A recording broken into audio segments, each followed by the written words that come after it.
How to fix Cash App won't let me receive money.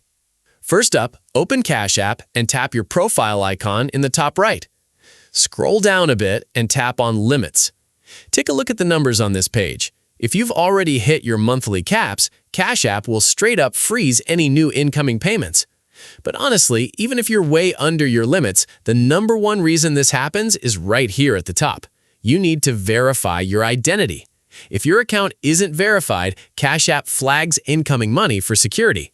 Just tap Verify Identity, follow the quick prompts, and it'll instantly unlock way higher limits for you anyway.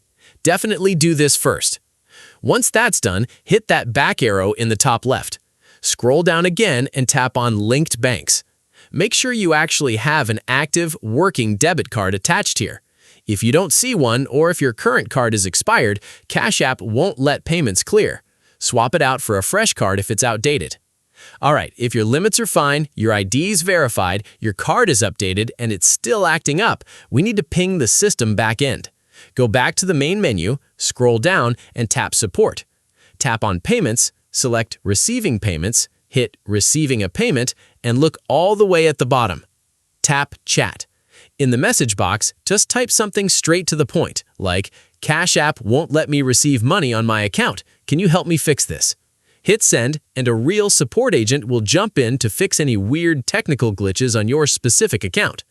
Now, if you're getting an error because your account was completely shut down or locked instead, click right here to watch my step-by-step guide on how to fix a closed Cash App account and get it back. See you there.